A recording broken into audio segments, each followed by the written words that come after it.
This is day 3 of the 30 days of strengthening your marriage. And let's talk about revealing that comes before the healing. That's right, revealing comes before the healing, and we all need healing in our lives. If we don't own and admit that we need healing in our lives, there probably won't be much progress. And when there's not healing, this really affects our marriage. So often it's said, hurt people hurt people.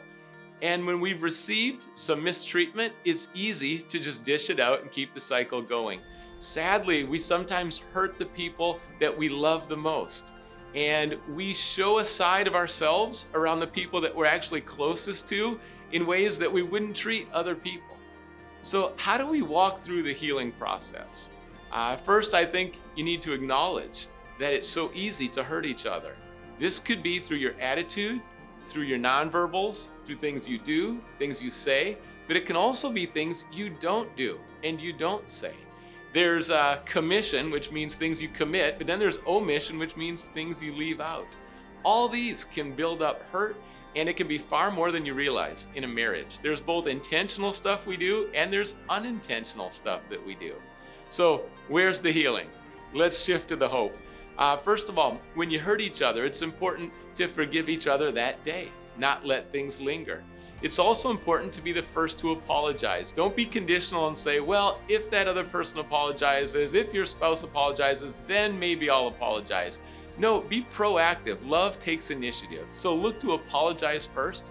And even if you only have 10% of the responsibility, in your mind, maybe there's always only 10% that's yours, but own your 10% 100%. Whatever you've done to contribute to the mess, just own it. And as you own it, that'll bring healing. Now, there also might be some healing that's needed from things that happened before the marriage begins. My parents were divorced when I was 7 years old. There's so much trauma with divorce, and it's hard to even put it all into words, but let me try to point out a couple different aspects. For me, there was trauma in seeing conflict resolution that was not healthy. As I considered my own marriage, that was a big consideration. What is conflict resolution going to look like? Deep inside, there was a fear for me as I got married that what would happen if my marriage ends in divorce? And so I had to work through that fear as well. And I also needed to forgive.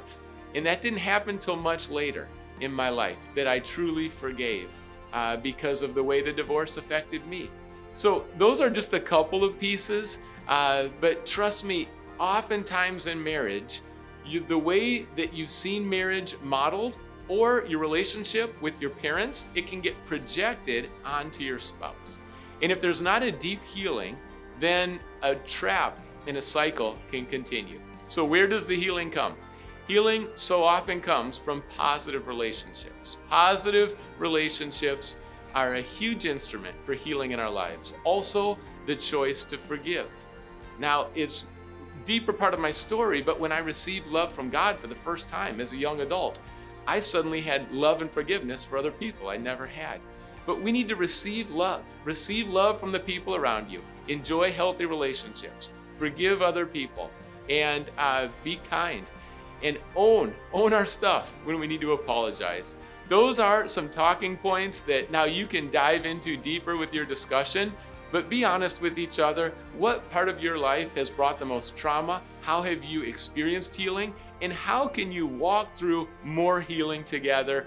The truth is, in our lives, again, our spouse is going to be one of the primary instruments for healing in our lives. And it's a great privilege to come alongside of your husband or your wife and be part of that healing process. So let's support each other and let's dive in a little deeper.